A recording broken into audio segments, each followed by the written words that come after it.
Hello everyone, this is Javamonk, and welcome to the second episode of my super short adventure map making series.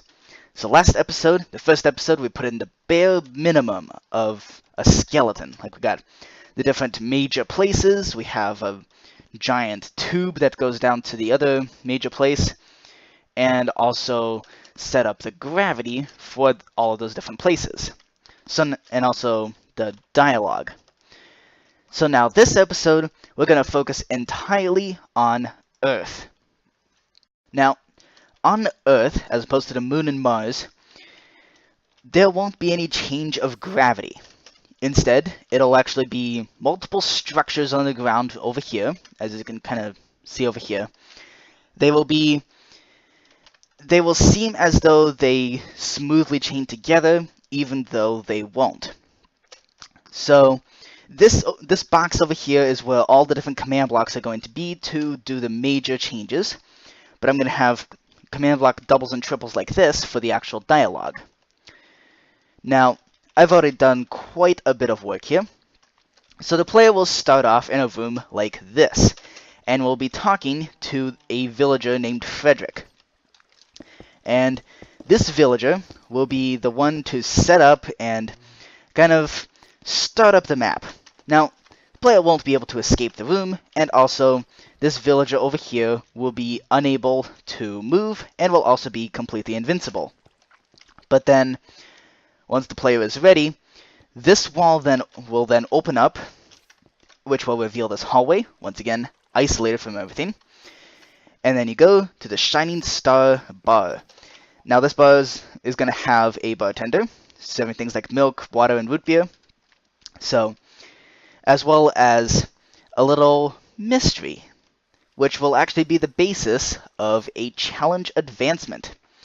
So, meet Frederick, the first non-player character who you will meet on the journey through this whole adventure map. So, Frederick here is a librarian, but has no trades, and by the look of things, you can't really push him around, which is good. However, my emergency trident can still kill him. Here we go. Also, he has no AI whatsoever, and you will always see the fact that his name is Frederick. I'm pretty sure you can even see it through walls. Yep. Okay. So that there is Frederick. The structure block here will open up the door. So that is how the door will open up, revealing the hallway. Okay. I just swap out this blue ice with redstone lamps. So I also gave myself a debug stick so I can do stuff like this. That is also how I got these headless pistons. So actually I got the piston heads facing upwards because I used a debug stick. So now the dialogue is going to be the very basic introductions, such as what this place is, what the time period is, and how to actually communicate with the other NPCs. Here's one thing I want to test. I know it worked in 1.12, but not sure if it now works. Renaming command blocks, does that change what the command blocks say? So if I do /say hi, then a normal command block would have, so, okay, let me get just a normal command block. And also /say hi. So a normal command block, when it displays its message, it has an @ here for hi. But now what I want to test is, if I name the command block Frederick, okay, perfect. It works. So now it'll look like Frederick is the one speaking to the player. Okay. Cool. Let's now get on with the mission, and I'm going to put together all the dialogue. So here's how this is going to work.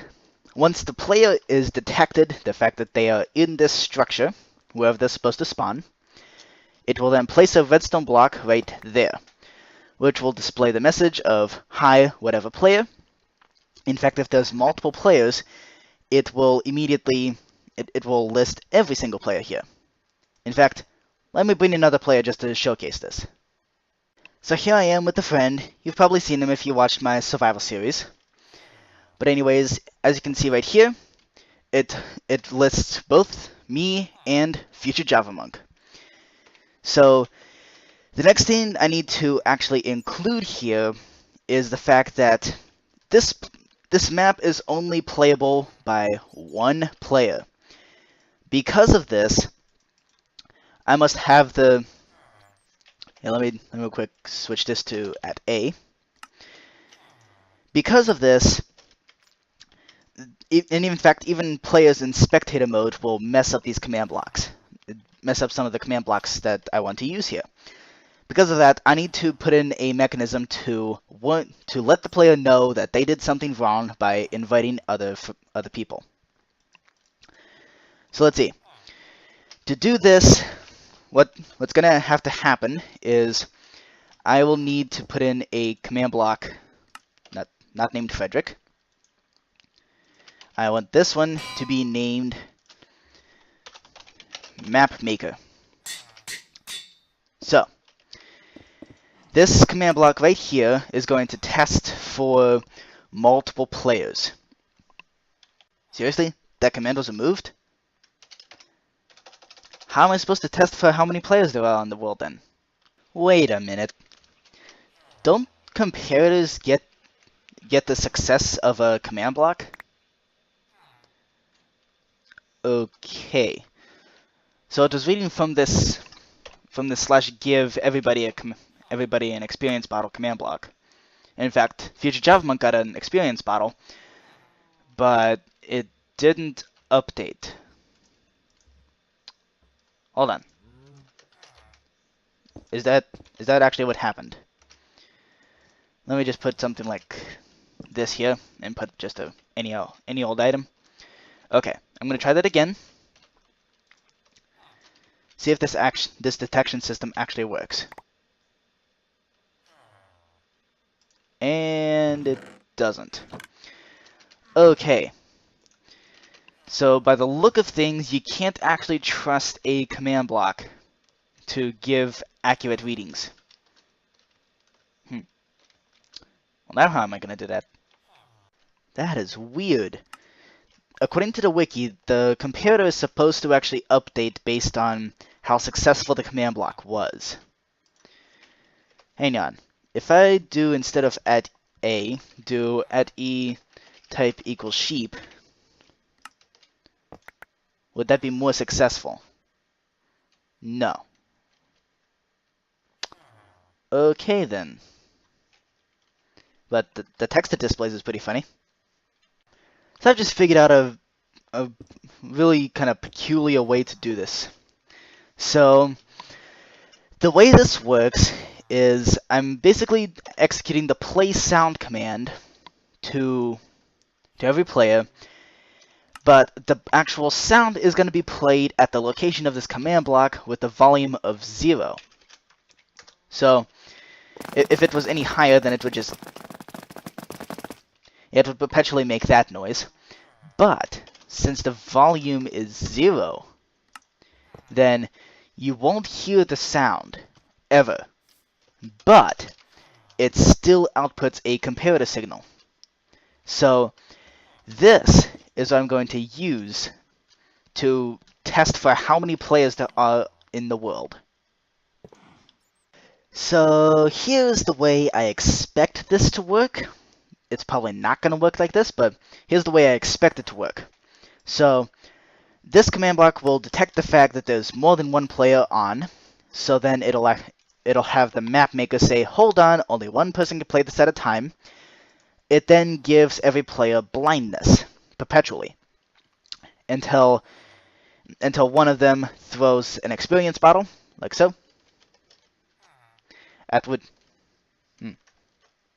Okay, until one of them throws an experience bottle, at which point it'll then destroy the experience bottle, and also it will display. Well, first off, it'll display eeny, meeny, miny, mo, random player, you are playing this map, spectator mode will mess it up, and I guess we don't really need this.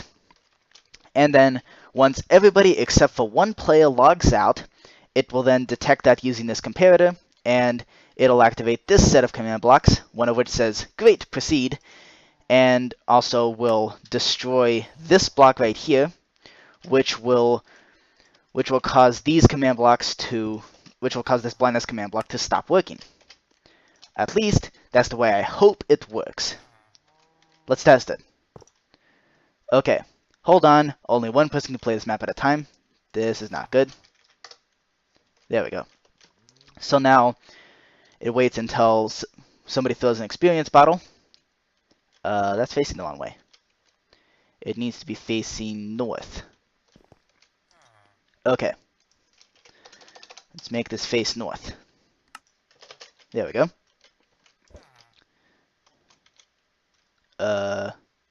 Okay, never mind. It needs to face south.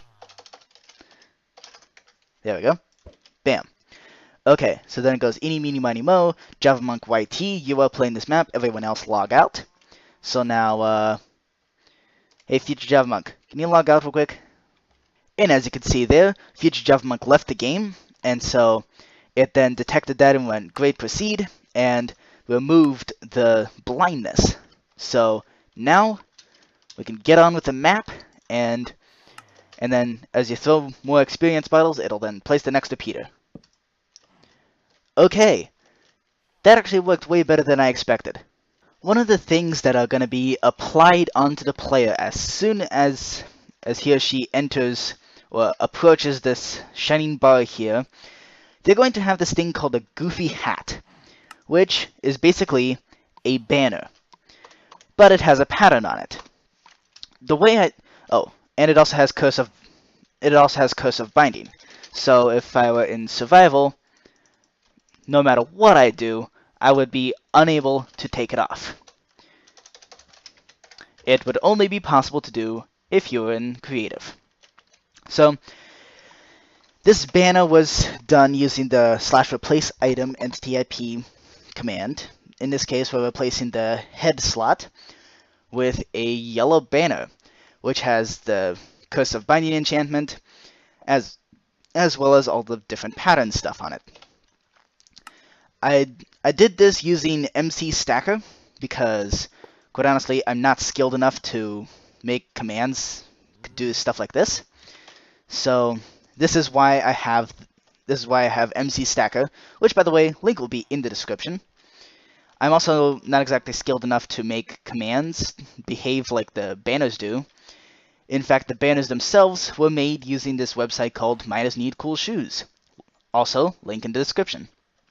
Now, in the bar itself, there's going to be a secret advancement that is unlocked if you meet some very, very specific requirements. But those requirements are only meetable if you have money to spend. So this command block right here gives you 34 pieces of paper, which are renamed to money. So once that happens, it will then place a repeater right here. And from there, what I want to happen is this redstone is then going to power this structure block right here, which will open the door. Whoops. Okay. Now, structure blocks are cool because you can save structures in them, and then which I have. And then when you power the structure block, it will. So let me just show what happens when you power the structure block. It will then place that structure. And this is the structure I saved. The exact same wall, but with an arched doorway. So now I can do pretty much whatever I want with this, including cover up the doorway like this. And then hop into spectator and hop out. And then when this redstone line comes through, it will then power that structure block, and it will open the door. I think there's going to need to be a repeater there. Okay, it's time to test this out. And it appears I forgot to update the displaying sheep. We know this player detecting and removal system works, so there's no need to test that. Instead, we're just going to display this part right here. So let's just place a redstone block right there. And then, so Frederick's going to say, Hi, glad you found your way here. Once you're done reading what I said, right-click this to go on. At this point, throwing this XP bottle will then display the next bit of dialogue. So here's a little insight as to what exactly the dialogue is. So then you do that. I want to make sure okay, so it gives a piece of paper that says fiddlesticks here. And then it also gonna give a goofy hat. And once the bartender gets the message, make your way to the manager's office. And here's some money before you go. So then you then throw the XP bottle, and that'll open up this doorway here. At which point, you enter the Shining Star. And that's just the beginning. One thing I gotta remember as I'm testing out various elements of this map is that it is like one gigantic mousetrap. So I gotta make sure I back up the world every time I test this, because everything is basically everything kind of self-destructs itself. So I still gotta add a mechanism to detect when the player is actually in there, in this building here. Now over here, there's going to be a bartender who is a villager that you can trade money to get various things like water and milk. Now over here, I'm going to place barriers so that this villager can still move around, and in fact, the player can still move around, but the player won't be able to climb over, but can still interact with the villager, and the villager also cannot climb out. So now, we just need a villager right here with all the different trades that we want. Okay, we now have a bartender at this Shining Star over here. So this bartender, first off, you need money, and you start off the map with Frederick, the villager over there, giving you 34 pieces of money. Now, at the bar, you can spend 4 money to get milk, 1 to get water, 2 to get soda, which gives you speed 2, 3 to get you root beer, and 5 to give you a cake, 5 for a pumpkin pie, 2 for an apple, 3 for a chicken, and 1 for mystery drink. So this mystery drink is going to have some interesting properties. So first off, it only costs you 1, and when you drink it, it will give you a random effect when you splash it on. So I could make it so that you have to drink it. Yeah, I'm going to make it so you have to drink it. Anyways, I have the command block over here for the bartender, in case for some reason that bartender dies. So now I'm just gonna label that as. So let's see. Now I'm just gonna label this as a bartender. Now I heard there's a feature with signs now. Well, apparently they. What? Signs auto update? Okay. Hold on. I wonder if this works on multiplayer. That would be so cool. Okay. Also, I added a hallway here to the manager's office, which I'm gonna build later. Well, pretty much right now. And I still gotta add some more tables and stuff, but now the bartender has trades. And this is the result of my little brother, the master decorator of rooms, being given the job to decorate this room right here for a little while. Okay, what else did he... Okay, didn't seem to do anything else.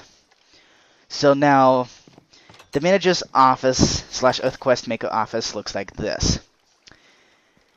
And it looks good, okay? It's much better than the bathroom that I had before. However, there is such thing as over-decorating. So, I am going to remove a few of these details. Yeah. Let's also do something like this. I mean, the wheat's a good idea. Actually, the wheat's not a very good idea. However, the farmland is. Let me see if I can use the debug stick to prevent it from... Oops. Okay, that's not going to work. How about a grass path? Okay, so now that the over-decorating is a little bit cleaned up, this office actually looks quite good. So now I tried to put in a villager spawn egg so that I can just place the Earth Questmaker wherever I want to. I want him to be a white coat villager, but I don't want him to have any trades. And so far I've been unsuccessful. I haven't been able to figure out how to get a villager spawn egg to actually spawn a villager that doesn't have any trades. I've settled for a compromise. This Earth Questmaker will simply have a blank trade. So, now that the office is set up, let's put in the dialogue command blocks for the bartender as well. What happened here? And also, I'm going to do a bit more decorating, and then we can actually get started on the puzzles themselves. This is one of those cases where I tried to go with a normal solution. So, I have the piece of paper named Fiddlesticks, which Frederick the Villager gives, which you're supposed to give to the bartender in order to this bartender in order to actually start with the mission to figure out where the Earth Questmaker is. So, this command block is meant to test for whether or not there is an item nearby this area here. So if I drop an item here, nothing, no reaction. Drop an item here, no reaction. If I drop an item here, no reaction. But here, now it reacts. So it's close enough. And what it does is it just places a redstone block. And once it does that, I suppose I could intentionally shut off this repeating command block here, because at that point there's no need to run the testing again. Now as for the startup dialogue, I'm gonna go with something a little more archaic. That being taking advantage of the new colored pressure plates. Specifically the spruce and the oak pressure plates, which are pretty much undetectable and also pretty much unavoidable. So that is what's going to be displayed, because you're going to have a goofy hat in the head slot, and then once you give the paper to the villager, we're going to throw it at him. Then what happens is it then activates this set of command blocks here, which will then continue with the rest of the dialogue. Hang on, you can only place structures 32 blocks away from this actual structure block? Well, that stinks. Okay then, looks like we're gonna have to just figure something out about this, because... So, here is why I need this structure block to move, to actually be able to place the structure here. These are for the response buttons. So, there are two sets of response buttons that appear during the dialogue with the first Earth Questmaker. So there's going to be 3 over here asking what Frederick told the player. It's really a test to see how much the player actually knows or is willing to lie. And then there's 2 buttons over here asking whether or not the player accepts the mission. So I'm currently working on the 2 buttons that ask whether or not the player accepts the mission, except I need the structure block to actually place the buttons. So let's see. Will this work? Okay, that's way too far. So, thank goodness the bounding boxes are actually available, because then I can just shift them ever so slightly, just like this. And until eventually it lines up, and then you can just power the structure block with redstone, and it'll place the structure in there. I love structure blocks. It's a shame there's no MC Edit in 1.13 at the moment, because, in fact, I do kind of miss it, although structure blocks and /fill commands do they do an adequate job at what MCEdit usually does. Really, the main thing I miss from MCEdit is the ability to place very large round structures. If I had MCEdit, the moon and Mars would be round. But I didn't have MCEdit, so they're cubes. One thing I must remember as I set up these command blocks and give the player items is that in adventure mode, you can only break and place blocks based on the permission I give it. So for example, this wooden pickaxe can only break spawners. In fact, let's give me a spawner. Here we go. So if I go into adventure mode, which is going to be the default game mode, I cannot even attempt to break anything else except for a spawner with this pickaxe. Because the only thing it can break is a spawner. I can still damage things, kind of like this. And what's cool about this is that if you're trying to insta-mine something, or break down a bunch of stuff, and you want to be selective about what you're breaking down, you can do that with adventure mode. That also means you can't place any blocks outside of what each block gives you permission to place on. And you can't break any blocks outside of what I give you permission to break. So, some humorous results. First off, I tried to give myself the dialogue displayers. I tried to give them to the player every time that they activate the next message. And turns out I put that command block in the wrong place. So my inventory is just getting crowded with these dialogue displayers. And so, if you're in adventure mode, then you'd just be spraying items. You'd basically just be spraying items all over the ground. Yeah, that's not smart at all. The fix for that is embarrassingly easy. Basically, you just gotta come in there and change all these command blocks to impulse. There we go. At least I think that's how it's supposed to work. Hold on. What if I just made it conditional? Let's see if that fixes the problem. It just might. So these are the command blocks that actually give you the dialog displayer. And the way I expect this to work is that this repeating command block will be constantly testing if the player threw an XP bottle.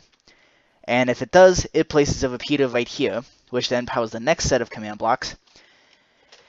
And then pretty much all of these repeating command blocks do the same thing, except the command block only succeeds if it replaces the block that it is there. It's actually there.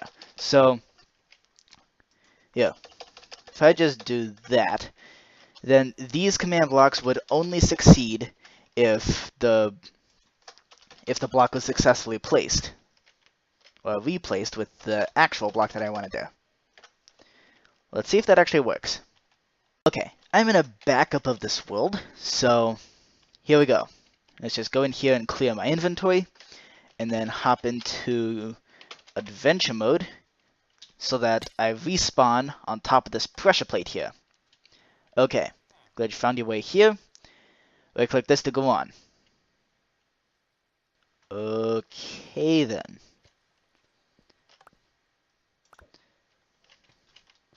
That kind of sucks. So, looks like it succeeded in giving me the goofy hat here.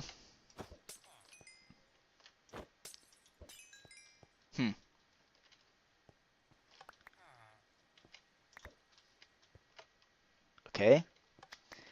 This is really not working like I hoped.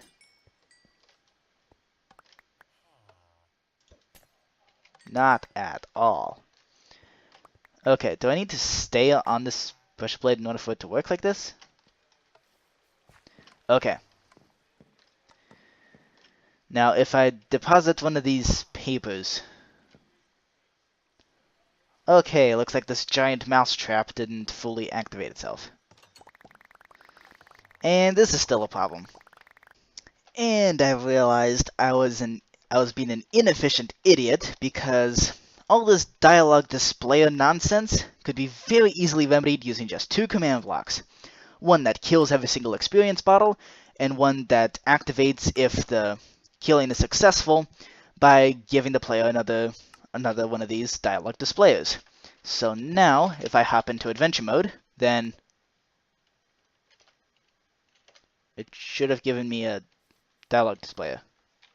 Turns out it did, except it's a ghost item for some reason.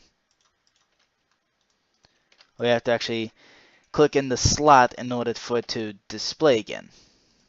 What would happen if I do that? Okay. So looks like it displays just fine. Now here's a question.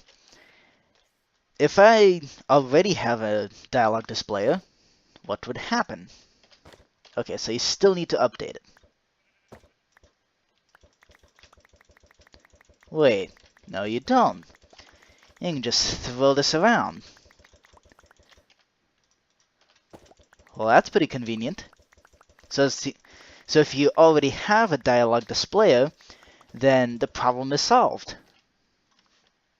So, in this adventure map, first off, you meet the Questmaker, the Earth one, and then he takes you to this starter zombie dungeon.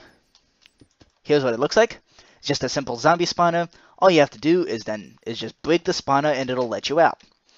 So this is really to warm up the player to what would come next, and I only did this really to be nice, as a nice little warm up. So now I just gotta copy paste this office here to over here, just rotate it slightly. And then from there begins the very, very complex puzzle that happens right from the get-go. This is probably a really bad idea, having a loading structure block override itself. In fact, there, save the game. So if it crashes, okay. Well, that's pretty cool. It worked. So I just discovered another really interesting thing about these command blocks. So over here I have a count of 128 torches to give. And it gives out 2 stacks of torches. That's something that wasn't possible in 1.12. And it was actually possible to do in 1.11, where you could quite literally use the /give command to give yourself, say, the music disc mall, give yourself 64 of those, and it would give you 64 in a stack.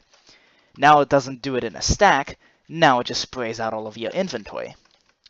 Which means that you can do things like giving yourself, let's say, 3,000 diamonds, and it would go into your inventory. It would no longer pop out an error message at all. So that's a interesting thing I found about command blocks. Which actually, I hope that isn't fixed, because that makes things much easier. Since all I need is one command block to give the player 2 stacks of torches. Now, what are those torches for, and why is it that they can be placed on yellow concrete and black concrete? Because the upcoming puzzle is a maze. So, just going to show nice and briefly, this is the maze, as built up from an Excel file, where I basically just modified a bunch of borders to actually outline the maze here. So I have all the actual path in yellow concrete, and then the walls and the inside is going to be made entirely out of black concrete. So let's just snatch those coordinates. And the packed ice is simply for the airspace. Okay. Here we go. Okay, and then let's go. Actually, I messed that up. Okay. Let's go from those coordinates over to this top corner over here. And now we simply replace all this with black concrete. There we go. And we're going to replace every instance of air with black concrete. And there we go. Now we have a maze, or at least a dark room. Plus all the packed ice is still here. So while I could go through and just break all that down, I could use the same command to do replace with air. Basically find packed ice and replace it with air. And there we go. Now we have a functioning maze that should be nice and confusing. See, I already got lost. Even here in Creative, where I have half a screen taken up by Minecraft and the other half taken up by the Excel file of the blueprint of the maze, I'm still getting lost. So I think this is a... There we go. This is a good maze. Now, each of these chests inside here will have various loot. And this loot will be generated using a loot table, assuming I can figure out how this works. Okay, I just successfully created the adventure map data pack, which all it's done so far is basically make a loot table for chests that generate within the maze. Next puzzle after the maze is actually a trivia puzzle, Minecraft related, of course. So it's they range from basic knowledge to somewhat more complex and specific in each of those questions, and there's no penalty for getting the questions wrong, but there is a reward for getting them correct.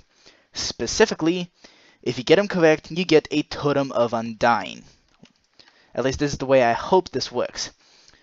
The Totem of Undying can later be used to trade with the Questmakers and also used to save yourself from death. So that'll be pretty cool. And each question you get right, you get one of those Totems of Undying. So now, this trivia maze is gonna have multiple rooms. And because of the way I want to build them, I'm thinking building them in reverse would actually make the most sense. Quick test I want to do.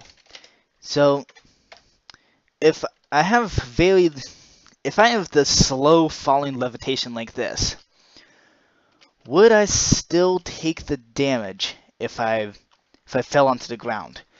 Because I'm moving very slowly. So I guess really what I'm wondering is fall damage calculated based on how far you fall or how quickly? Let's see. I do have keep inventory on, so if I end up dying... Actually, hold on. Oh. Okay then. So by the look of things, you don't take fall damage from very slow levitation. So this here is the basic structure of a question room. So what's going to happen is, from the previous question, you just jump down into a hole, and you land in the center of a room where you have the question here, like how many blocks are required to fully power a conduit, and then you have the answers on various signs. Now, in each of these different answers, there's going to be these pressure plates, and that's really what's going to actually record your answer. If, for example, you go towards the right way, you get a Totem of Undying and the pressure plate goes away. So that is the reward system, and the punishment system. These pressure plates are mainly to masquerade as the answer, and also I'm hoping to put in a challenge advancement where if you get every single question correct, then you get a challenge advancement. So there you go. That's the basic structure of a basic question room, which has 4 possible answers. Now, there are 20 questions total, 16 basic question rooms, and there's 4 rooms which what I call an ultimate question. So these ultimate questions are going to use mineral blocks as the walls, with jack-o'-lanterns as the floor the whole time. So, for example, which of these do witches not drop? So these have 8 possible possible answers, but only one of them is correct. There you go. There's no extra reward for getting them correct, but it just makes it a little bit more challenging and hopefully a little bit more fun. I must first give credit where credit is due. This trivia maze was partially inspired by Stampy Longnose's The Final Contestant series. So I watched that like years ago, and the idea still stuck with me, which is why I built this as a gigantic trivia maze, which of course I expanded beyond the original Final Contestant idea, including having questions like this, like what is the slowest speed possible, and actually having those slowest speeds in the answer choices, such as sneaking and walking underwater. This, by the way, is the only question I'm actually going to reveal the answer to. So you can actually walk underwater until you step on this pressure plate, and then you realize that you're being mocked by the signs.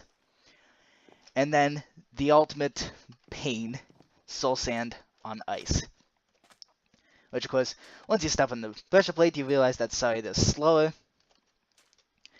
And then the actual correct answer is cobwebs on slime blocks, which, good luck getting through this. And what's even worse is that at the end, you have the tripwire and you actually have to fall through a cobweb. That's intentional. Okay, the entire trivia section of the, I guess, part 2 of the Earth section of this adventure map is now complete. So all of the correct answers, you get a Totem of Undying, and you also, the pressure plate that actually causes all this to happen is removed. So assuming you go down the right tunnel, then you get a Totem of Undying, and the pressure plate goes away. Now you could still back out and go the wrong way, but why would you want to? Because, in fact, you wouldn't want to, because there is a reward for getting more questions right. So for each of these wrong answers, first off I'm going to have a scoreboard up here, and that's going to keep track of how many wrong answers the player has had. And if that number is 0 by the end of the event of this part here, then a challenge advancement is unlocked. So right now I have a hidden objective that is not visible at all, but basically it's using the /scoreboard command. So when this is activated, it will add 1 to my wrong answers count.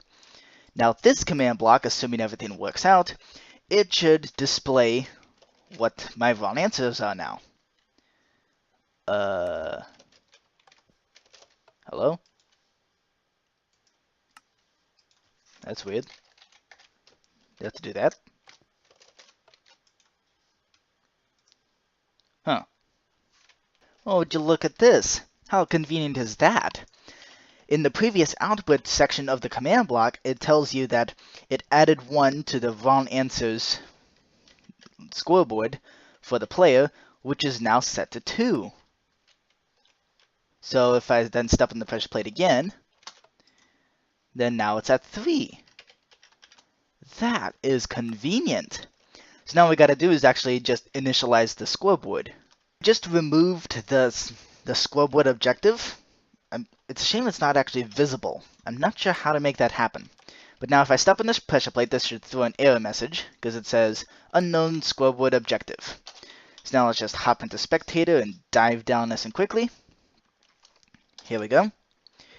And now this command block here should actually make it so that there's now a scoreboard objective called wrong answers. At which point I can now fly back up here.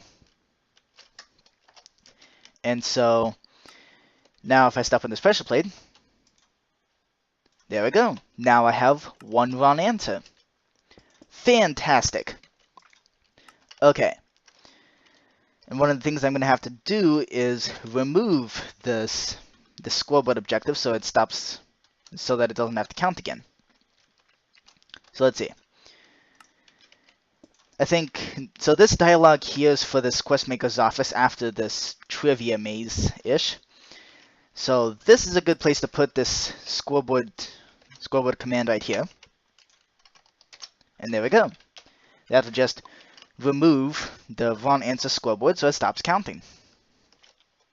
All of the command blocks are now in place to detect how many correct and wrong answers the player has had all the way through all these 20 questions. I am, of course, not going to reveal what those questions are, nor their answers. Gotta leave some surprise for you viewers. So, I'm also not going to reveal the solution of the maze, even though I probably already did in this video. So, after this Earth Questmaker, then comes a rocket. The player will ride a rocket all the way up to the moon. And that is going to be the focus for next episode. It's going to be all entirely focused on the moon. Thank you so much for watching, everyone. This has been a very successful episode 2, where we built up this bar here, or the shining star, where the entire quest starts. You have a bartender here who can sell various things like milk, water, soda, root beer, cake, pumpkin pie, apples, chicken, and mystery drink. We also built up Frederick the villager here, who has no trades whatsoever but starts off your mission. And also all this player detecting stuff, and also finally figured out the dialogue. So we also built up the Earth Questmaker office, and there's only a few of these here and there. There's only a few that are actually this fancy here. So here's the starting zombie dungeon, which opens up to this Questmaker over here. And I'm not quite sure what happened to this redstone lamp. There we go. Debug stick is awesome. So then we have this Questmaker office, which is then immediately followed by an incredibly difficult and deadly maze. And I'm still trying to figure out the loot tables with the maze. Eventually I'll figure that out. And then from there, you then go all the way up to this gigantic tower of spiderness and go through a trivia maze. It was inspired by Stampy Longnose's Final Contestant series. So, thank you for watching, everyone. I'll see you next time for episode 3, where we focus on the moon.